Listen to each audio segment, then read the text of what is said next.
குருப்யோ நமஹா நமோ நமஹா. மூணாவது செஷன் ஆனந்தமே ஆரோக்கியமே. எல்லோரும் என்ஜாய் பண்ணிகிட்ருக்கேன்னு நினைக்கிறேன். முதல்லேருந்தே ஒரு கமிட்மெண்ட் கொடுத்துட்டுருக்கேன். நம்ம ஆனந்தமே ஆரோக்கியமே தொடர்ந்து கேட்டு அதில் உள்ள சஜஷன்ஸை நீங்கள் ஃபாலோ பண்ணீங்கன்னா உங்களுடைய ஹெல்த் சிச்சுவேஷன் இப்போதைக்கு ஆஸ் ஆஃப் நவ் எவ்வளோ அப்படி வேணால் இருக்கட்டும், எவ்வளவு மோசமாக வேணால் இருக்கட்டும், 6 வாரத்தில் உங்களுக்கு ஒரு பாசிட்டிவ் சேஞ்ச், நல்லாவே பாசிட்டிவ் சேஞ்ச் தெரியும். இதை நீங்கள் ப்ராக்டிஸ் பண்ணினீங்கன்னா நடக்கும். சின்ன சின்ன விஷயங்கள் எல்லாம் டெய்லி பண்ணும்போது அதோட ரிசல்ட் ஒவ்வொரு பீரியட் ஆஃப் டைம் பார்த்தீங்கன்னா அமேசிங்காக இருக்கும். ஆனால் அதை விடக்கூடாது. அது எக்ஸசைஸாக இருக்கட்டும், சாப்பிட்ற வழக்கங்களாக இருக்கட்டும், நம்மளுடைய என்ன பேசுகிறோம், என்னதை யார் கூட பேசுகிறோம், யார் கூட நம்ம ஃப்ரெண்ட்ஸு, என்ன படிக்கிறோம், சின்ன சின்ன விஷயங்கள்லாம் என்கிட்ட கேட்டிங்கன்னா திரும்ப திரும்ப சொல்லுவேன், டிசிப்ளின் தான் வாழ்க்கை. காலையிலேருந்து ராயிட்டு வர உங்கள் டயத்தை நீங்கள் எப்படி யூஸ் பண்ணுறீங்கன்னு ரொம்ப விஜிலண்டாக இருங்க. நிறைய விஷயம் தெரியாமல் அனாவசியமாக காசிப் பண்ணுறதில்ல, வேண்டாத விஷயங்களை பார்க்குறதில்ல, அந்த ஃபேஸ்புக்கில் போய் அதுலேயே மாட்டிக்கிறதுலாம் இருக்குது. அதுலேருந்து கொஞ்சம் வெளியில் வர தெரியணும். முள்ள தான் வரணும். அந்த வந்தாங்கன்னா அந்த டயத்தை ஆக்கப்பூர்வமாக யூஸ் பண்ணலாம். நிறைய நல்ல விஷயங்கள் கேட்குறதுக்கு இருக்குது, பார்க்குறதுக்கு இருக்குது, படிக்கிறதுக்கு இருக்குது, நல்ல மனுஷர்களோடு இருக்குது, குழந்தைகளோட ஃபேமிலி கூட டைம்ஸ் பண்ண முடியணும் இருக்குது, அந்த டைம் வேண்டி இருக்குது. ஸோ அதனால் நீங்கள் நல்லா இதை அப்சர்வ் பண்ணிட்டு இதை ஃபாலோ பண்ணிட்டு வந்தால்னாக்கா remarkable improvement in your health situation is guaranteed. சரியா? நம்மளுடைய எண்ணங்கள் இருக்கு இல்லையா, ரொம்ப இம்பார்ட்டண்ட்டு. நம்ம எண்ணங்கள் ரொம்ப இம்பார்ட்டண்ட்டு. அந்த எண்ணங்கள், அப்புறம் பேச்சு. எண்ணங்கள் ரொம்ப ஃபாஸ்ட்டாக இருக்குது, அதை பிடிக்கிறதுக்குள்ளே டக்குன்னு போயிடுறது. ஆனால் நம்ம பேச்சு இருக்கு இல்லையா, அதை நம்ம பிடிக்கலாம். ஸோ நம்ம என்ன பேசுகிறோங்கிறது ரொம்ப இம்பார்ட்டன்ட் நம்ம ஹெல்த்துக்கு. ஏன்னா நம்ம என்ன பேசுகிறோமோ அதை நம்ம ஒவ்வொரு செல்லும் கேட்குறது, அது பதிவு வச்சுக்கிறது செல்லில். அதுதான் நம்மளுடைய வாழ்க்கை ரியாலிட்டியாக இருக்குது. நம்ம ஹெல்த்துக்கு இன்னிலேருந்து நீங்கள் இப்போதுலேருந்து இல்லை எனக்கு முடியாது, எனக்கு கட்டகாலம், ஏன் எனக்கு நடந்துகிட்டே இருக்குது, இது எவ்வளோ பைசா சொல்லுமோ தெரில, இது நேராகுமோ, இந்த வியாதித்துக்கு சரியாகுமா சரியாக தெரியலையே, இதுக்கு அடுத்தாப்பில் நெக்ஸ்ட் ஸ்டேஜில் போனால் என்ன ஆகும், இதை மாதிரி நீங்கள் பேசும்போது உங்கள் செல் கட்டிகிட்ருக்கு. அப்போ இந்த செல் அதுக்கு தக்கன தான் ரெஸ்பாண்ட் பண்ணும், ரியாக்ட் பண்ணும். ஸோ நீங்கள் என்ன பேசுகிறீங்கிறது ரொம்ப ரொம்ப கேர்ஃபுல்லாக இருக்கணும். ஏன்னா நீங்களே கேட்டுருக்கீங்க, மற்றவங்க கேட்குறது மட்டும் இல்லை, நீங்களே கேட்டுருக்கீங்க. அதனால தான் நிறைய விஷயங்கள் டைம் கிடைக்கும் போது எப்படி யூஸ் பண்ணுறோம். மந்திர ஜபத்தை மந்திர சாதனா பற்றி பார்க்கலாம், தனி செஷனில் பார்க்கலாம். டைம் கிடைக்கும் போது அதை பண்ணி பாருங்கள்.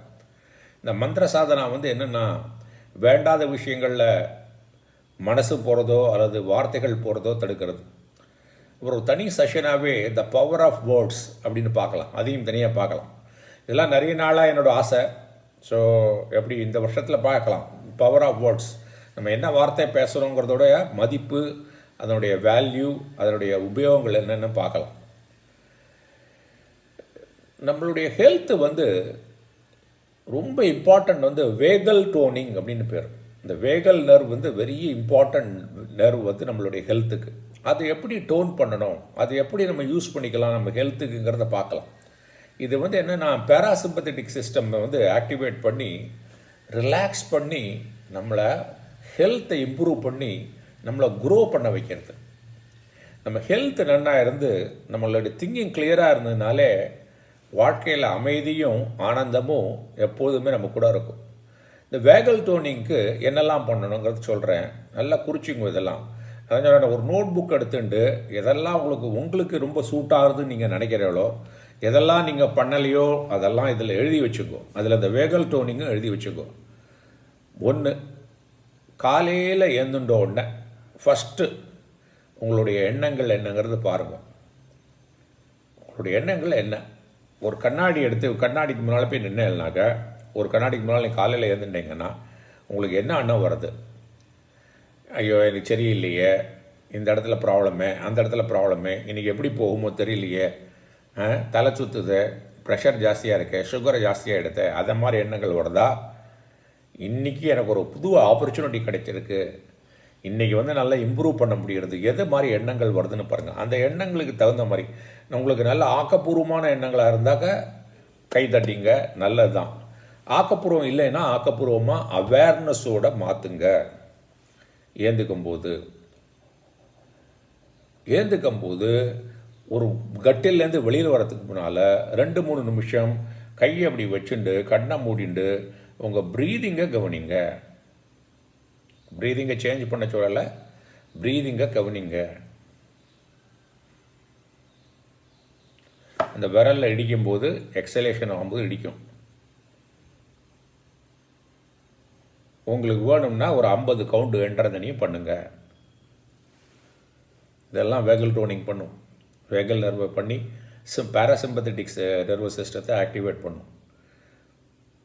பல்ல தேய்ச்சிட்டு காலையில் வந்து நீங்கள் வந்து தண்ணி குடிங்க. வெறும் பயத்தில் தண்ணி குடிங்க, அல்லது பல்ல தேய்க்கிறதுக்கு மேலே கூட குடிக்கலாம், உங்கள் இஷ்டம். தண்ணி குடிங்க, 1 கிளாஸோ 2 கிளாஸோ.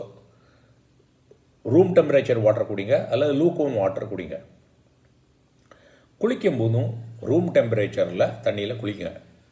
அன்லஸ் அதர்வைஸ் உங்கள் doctor has advise you to take bath in warm water. Normal room டெம்பரேச்சரில் குளிக்கிறது ரொம்ப நல்லது. அந்த ஸ்பைனல் கார்டில் வந்து அப்படியே நல்ல ரூம் டெம்பரேச்சர் தண்ணி படும்போது நிறைய பெனிஃபிட்ஸ் இருக்குது அது, சரியா? அப்புறம் என்ன பண்ணலான்னாக்கா, டெய்லி பெரும் தரைனா அந்த மண் தரை இருக்குல்ல, அல்லது புல் தரையில் ஒரு 10 நிமிஷம் நடங்க. உங்களுக்கு ஆர்டர் எப்போ பண்ணணும்னு நான் ஆர்டரில் சொல்லலை, நீங்கள் உங்களுக்கு எப்போ கிடைச்சாலும், ஏன்னா அது ரொம்ப இம்பார்ட்டண்ட்டாக இருக்குது. அப்புறம் ஐபால் ரொட்டேஷன் பண்ணுங்கள். ஐபாலை வந்து கிளாக் வைஸாக சுற்றி ஆன்டி கிளாக் வைஸாக சுற்றுங்க. அப்புறம் டயகனலாக சுற்றுங்க, மேலே கீழே எல்லாம் பண்ணுங்கள். என்னெல்லாம் தூரக்க பாருங்கள், பக்கத்தில் பாருங்கள், அது ரொம்ப இம்பார்ட்டண்ட்டு. பசிக்கும் போது கண்டிப்பாக சாப்பிடுங்க. மார்னிங் பிரேக்ஃபாஸ்ட்டை ஸ்கிப் பண்ண வேண்டாம். பழங்களோ ட்ரை ஃப்ரூட்ஸுகளோ எது உண்டோ உங்களுக்கு பிடிக்குமோ அதை சாப்பிடுங்க, கண்டிப்பாக சாப்பிடுங்க. மார்னிங் பிரேக்ஃபாஸ்ட் சாப்பிடுங்க. அப்புறம் மற்றதெல்லாம் பசிக்கும் போது எவ்வளோ வேணுமோ அரை வயிற்றுக்கு சாப்பிடுங்க, 1/4 வயிற்றுக்கு தண்ணி, 1/4 வயிறு இடம் இருக்கிற மாதிரி பண்ணிங்க, சரியா? அப்புறம் இந்த காதுக்கு கீழே இந்த இடம் தெரியுறதா, இந்த இடத்துல மசாஜ் பண்ணிங்க. இந்த இடத்துக்கு கீழே மசாஜ் பண்ணுங்கள். அப்புறம் இந்த ஸ்டெர்னம் இருக்குல்ல, இந்த நெஞ்சு எலும்பு இருக்குல்ல, அதோட 2 சைட்லேயும் டேப் பண்ணுங்க. அப்புறம் பிரம்மரி பிராணாயாமம் பண்ணுங்க. இது ஷண்முக முத்ராவோட பிரம்மரி பிராணாயாமம். இன்ஹேல் பண்ணுறீங்க, எக்ஸேல் பண்ணும்போது நல்லா உள்ளுக்குள்ளே தலையிலெல்லாம் நல்லா வைப்ரேட் ஆகிற மாதிரி ஃபீல் பண்ணுங்க.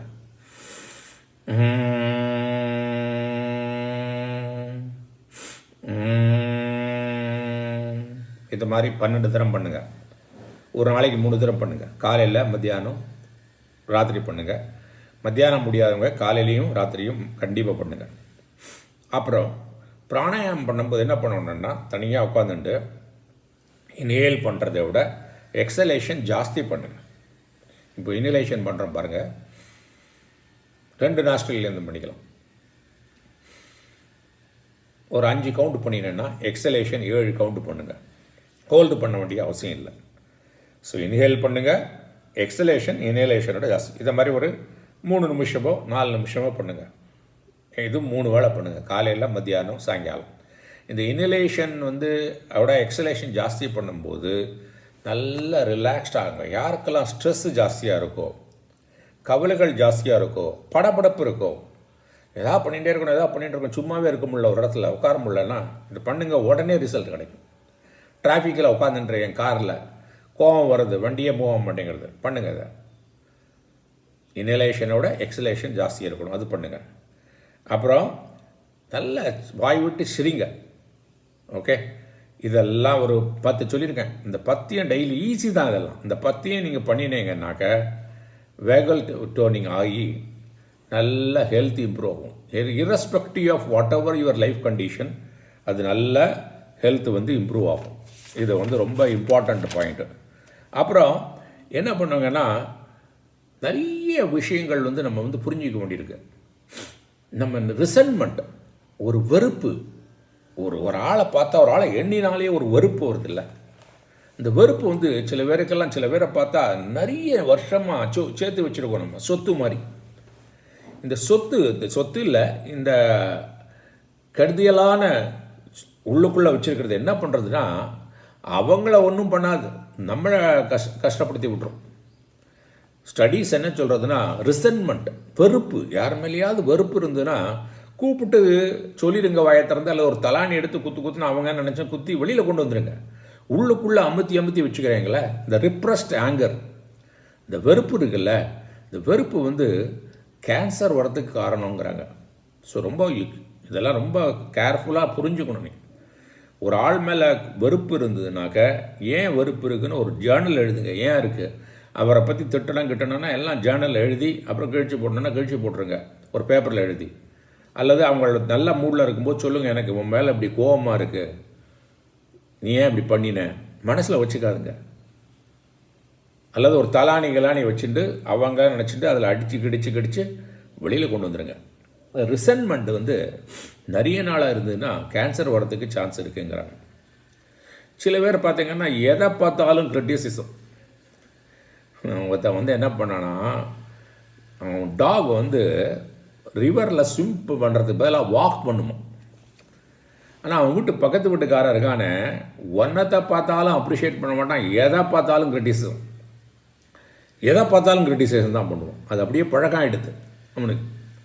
ஸோ இவன் என்ன நினச்சிருக்கான், அந்த பக்கத்து வீட்டுக்காரன் காட்டில் அந்த டாகை பாரு, என் டாக் வந்து ரிவரை வந்து நடந்து கிராஸ் பண்ணுறது அப்படின்ட்டு சொல்லிட்டு கூட்டின்னு என் கூட வாங்குறான்.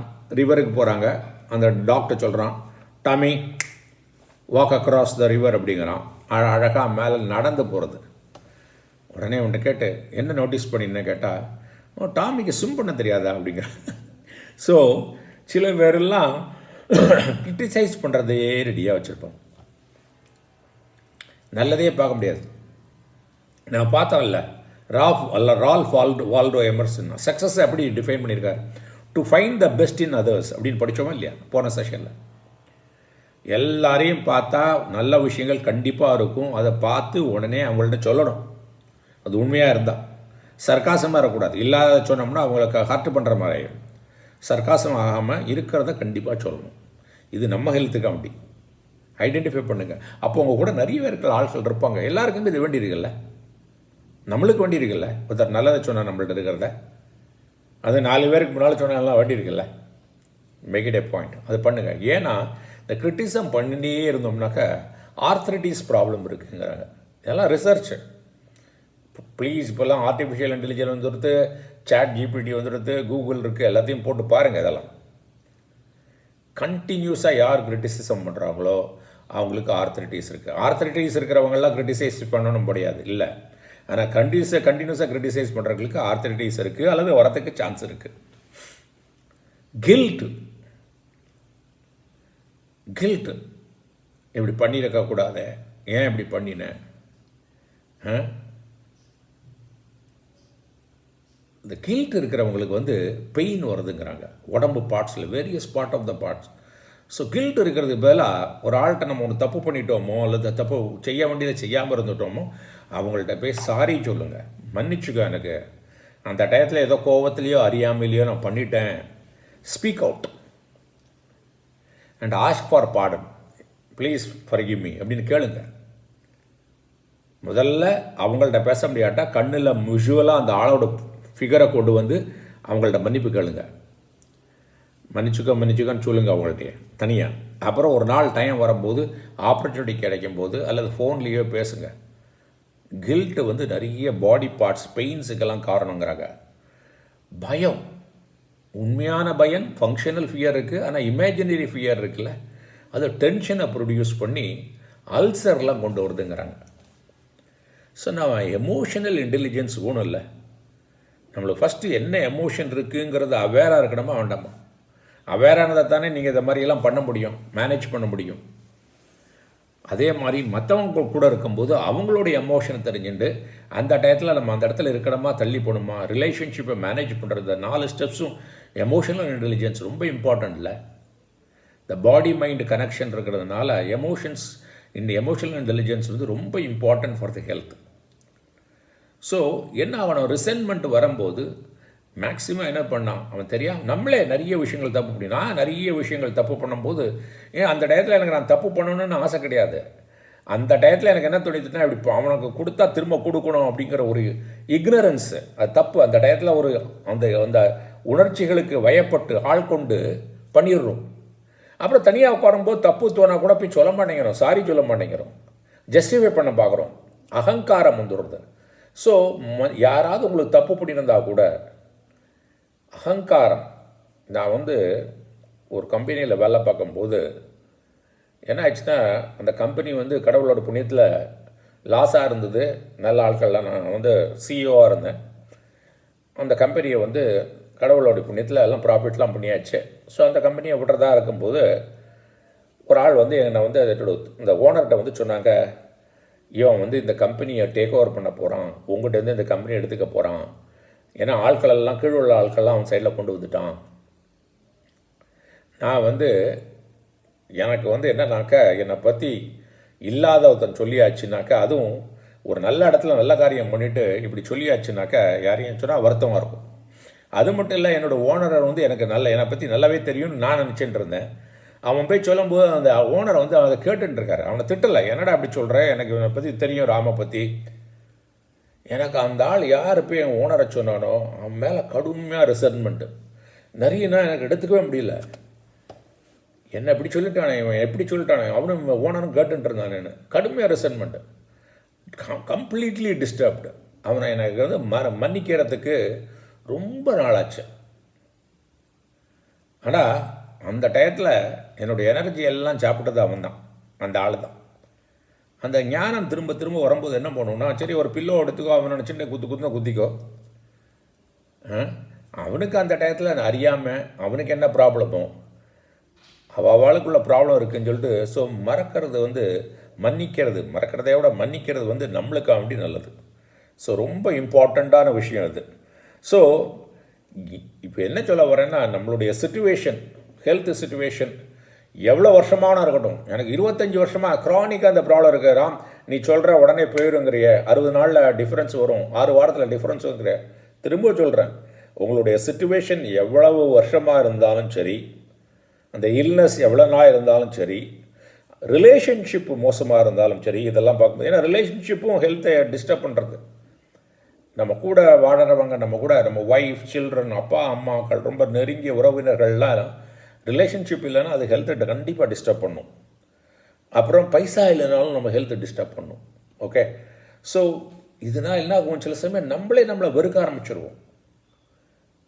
இதெல்லாம் எவ்வளவு நாள் ப்ராப்ளம் இருந்தாலும் நம்ம இங்கே பயணிக்கிறோம்ல, எல்லாத்துக்கும் தீர்வு இருக்குது. அப்படி தான் பயணிச்சுட்டு இருக்கோம். இந்த வேகல் டோனிங்கெல்லாம் பண்ணும்போது அப்படியே நல்லா ரிலாக்ஸ் ஆகி பேராசிம்பத்தட்டிக் சிஸ்டம் ஆக்டிவேட் ஆகி எல்லா செல்களும் நல்லா க்ரோ ஆகும், எனர்ஜி நிறைய கிடைக்கும்.